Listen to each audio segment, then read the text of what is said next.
आज के स्मैकडाउन के एपिसोड में काफ़ी कुछ ज़बरदस्त चीज़ें थी। रोमन रेंज एक वन मैन आर्मी की तरह लड़े। कोडी रोड्स ने एक सुपरस्टार को टाइटल मैच के लिए भी ऑफर किया और वो कंफर्म भी हो गया। तो दोस्तों, मेरा नाम है शुभम और आप देख रहे हैं खबर WWE की।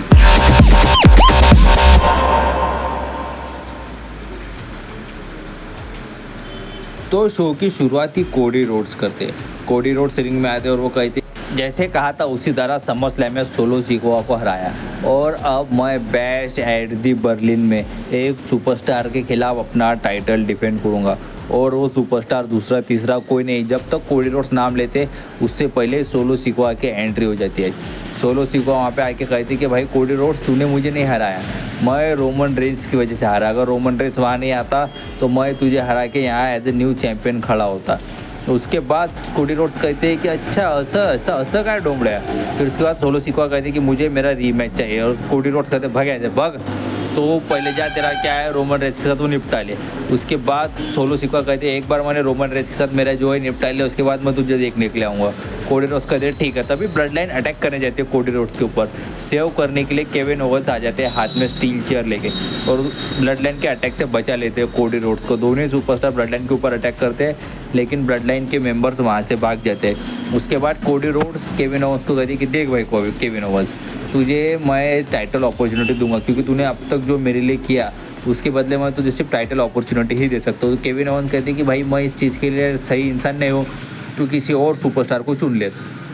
लेकिन कोडी रोड्स कहते हैं नहीं भाई, टाइटल अपॉर्चुनिटी तो तुझे ही मिलेगी। फिर शो जाता है बैक स्टेज, हमें दिखता है केविन ओवेंस, कोडी रोड्स और निक एल्डस कहते हैं केविन ओवेंस अगर तू नहीं लड़ेगा तो मैं मैच रोमन रेंज को दूंगा। तो ये बात सुन के केविन ओवेंस भड़क जाते और कहते हैं कोई ज़रूरत नहीं रोमन रेंज को मैच देने के लिए, मैं लड़ूंगा। और इस तरह से हमें मैच कंफर्म होते हुए दिख जाता है। फिर हमें देखने के लिए मिलता है next match tag team championship के लिए क्वालिफाई मैच। एक तरफ होते हैं 8 टाउन डाउन अंडर और दूसरी तरफ होते हैं स्ट्रीट प्रॉफिट। चारों के चारों सुपरस्टार ने मैच में काफ़ी अच्छा परफॉर्म किया और मुझे सबसे ज़्यादा तो ऑस्टिन थेरी के परफॉर्मेंस पसंद है। जिस तरह से वो फेशियल एक्सप्रेशन देते, जिस तरह के वो मूव्स लगाते। ऑस्टिन थेरी को अब ग्रेसन वॉलर से अलग करने का टाइम आ चुका है और पॉसिबली उन्हें एक फेस सुपरस्टार की तरह रन भी देना चाहिए WWE ने, मुझे ऐसा लगता है। अगर मैच की सीधी एंडिंग के हम तरफ बढ़े तो मोंटेस फोर्ड ग्रेसन वॉलर को अपना जो कंधे से टैकल करते उससे वो उड़ा देते उन्हें अनाउंसर टेबल की तरफ। और उसके बाद रिंग में आके वो दे देते हैं टैग किसको, तो एंजेलो डॉकिंस को। और फिर लेते हैं ऑस्टिन थेरी को ब्लॉक बस्टर की पोजीशन में और उन्हें ब्लॉक बस्टर यानी एक हायर अप ब्लॉक बस्टर या हम कह सकते हैं इलेक्ट्रिक चेयर ब्लॉक बस्टर देके उन्हें पिन करके ये मैच में जीत जाते हैं। और फिर अगले हफ्ते होने वाले टैग टीम चैंपियनशिप के नंबर 1 कंटेंडर के लिए वो जो आज शाम का विनर होगा उन्हें फेस करेंगे। फिर हमें नेक्स्ट देखने को मिलता है Jade Cargill versus Elba fire का मैच। ये मैच में एल्बा फायर जेड कारगिल के सामने कुछ कर नहीं पाई क्योंकि जिस तरह की पावर मैचेस में जेड कारगिल लेके आती है वो काफ़ी ज़्यादा ज़बरदस्त रहता है। और बियांका बिलर ने एल्बा फायर की जो अपोनेंट थी जेड कारगिल की पूरी तरह मदद की। उन्होंने आयला और डॉन को मैच में इंटरफेरेंस करने से रोका क्योंकि उन्होंने उससे पहले उनका मैच ख़त्म कर दिया। और फिर यहाँ पे जेड कारगिल ने एल्बा फायर को अपना फिनिशिंग मूव लगाया जेडंट और मैच में पिन करके मैच जीत लिया। लेकिन मैच ख़त्म होने के बाद प्लेयर डेवनपोर्ट आके अटैक कर देती है बियांका बिलर और जेड कारगिल के ऊपर और सेव करने के लिए नेओमी आ जाती है क्योंकि वो 3-on-2 सिचुएशन होती है और नेओमी वहाँ आके 3-on-3 सिचुएशन बनाती है। और ब्लेयर डेवनपोर्ट का पहले भी इशू चल रहे हैं नेओमी के साथ और इसी की वजह से शायद नेओमी को भी स्टोरी लाइन में इंसर्ट कर दिया गया है। और तीनों के तीनों सुपरस्टार यानी नेओमी, जेड कारगिल और बियांका बिलर मार के तीनों सुपर को वहाँ से भागने के लिए मजबूर कर देती है। फिर हमें नेक्स्ट देखने के लिए मिलता है एलए नाइट का सेगमेंट। एलए नाइट का यहाँ पे हमें यूनाइटेड स्टेट चैंपियनशिप के लिए सेलिब्रेशन देखने के लिए मिलता है। वो रिंग में आते वो कहते हैं कि मुझे चैंपियनशिप की कोई ज़रूरत नहीं थी लेकिन मैंने लोगन पॉल को समर स्लैम में हराया और नया चैंपियन बन गया, ये ऐसा एलए नाइट कहते हैं। और जिस तरह से उन्हें पॉप मिला था, जिस तरह से उन्हें क्राउड का रिएक्शन मिला था वो देख के काफ़ी ज़्यादा अच्छा लगा। तभी वहाँ सेंटोस एस्कोबार आते हैं। वो सेंटोस एस्कोबार कहते हैं कि भाई एलए नाइट, मैं तुझे कभी भी हरा सकता हूँ, न्यू यूनाइटेड स्टेट चैंपियन बन सकता हूँ। तभी एलए नाइट कहते हैं कि चल बे चल, अगर तुझे न्यू यूनाइटेड स्टेट चैंपियन बनना है तो तुझे इस आदमी के खिलाफ अपना नंबर 1 कंटेंडर मैच को जीतना होगा, तभी जाके तू मेरे चैंपियनशिप के लिए लड़ पाएगा। और वो आदमी दूसरा तीसरा कोई नहीं होते हैं एंड्राडे। एंड्राडे वहाँ आते हैं और फिर हमें मैच देखने के लिए मिलता है किसके बीच में, तो एंड्राडे वर्सेस सेंटोस एस्कोबार के बीच में। दोनों के दोनों सुपरस्टार ने मैच में कोई कमी नहीं छोड़ी, लेकिन मैच के लिए और मैच के बीच में भी हमें इंटरफेरेंस देखने को मिली LWF की यानी लिगाडो डेल फंटाजमा की, और फिर उसे एक तरह से बराबर करने के लिए आ जाते हैं अपोलो क्रूज और बैरन कॉर्बन, और वो बाकी बचे हुए LWF के मेंबर्स को मारते हुए बैक स्टेज ले जाते हैं। फिर हमें एक फेयर एंड स्क्वायर मैच देखने के लिए मिलता है, लेकिन ये मैच फेयर एंड स्क्वायर ज़्यादा देर तक नहीं रहता। क्योंकि ये मैच में कार्मेलो हेज का इंटरफेरेंस हो जाता है, और कार्मेलो हेज और एंड्राडे के पहले ही पंगे चालू होते, इसी वजह से वो एंड्राडे को डिस्ट्रैक्ट करते हैं, लेकिन एंड्राडे उनके ऊपर थोड़ा सा अटैक करते हैं और वापस मैच कंटिन्यू होता है।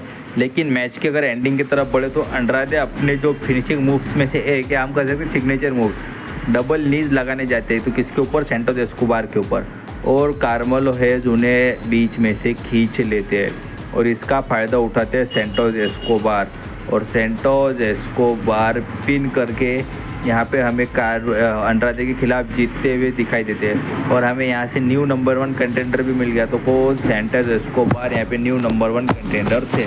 फिर हमें देखने के लिए मिलता है second qualifier match tag team championship के लिए DIY वर्सेस प्रिटी डेडली के बीच में। ये मैच में DIY का रिडेम्पशन मैच हम कह सकते हैं, क्योंकि जब से ब्लड लाइन ने उन्हें हराया था वो अपने वहाँ ऐसा बता रहे कि हम हमारा बदला लेंगे, हम हमारा बदला लेंगे, और उसी तरह से ये शायद रिडेम्पशन आर्क भी हो सकता है DIY का, और इसी वजह से WWE ने ऐसा बुक भी किया, क्योंकि ये मैच में काफ़ी ज़्यादा अच्छी परफॉर्मेंस थी DIY की। जिस तरह से वो मूव कर रहे थे, जिस तरह से उन्होंने अपने फिनिशर लगाए, जिस तरह से उनकी शैडर मशीन मूव मुझे पसंद आया।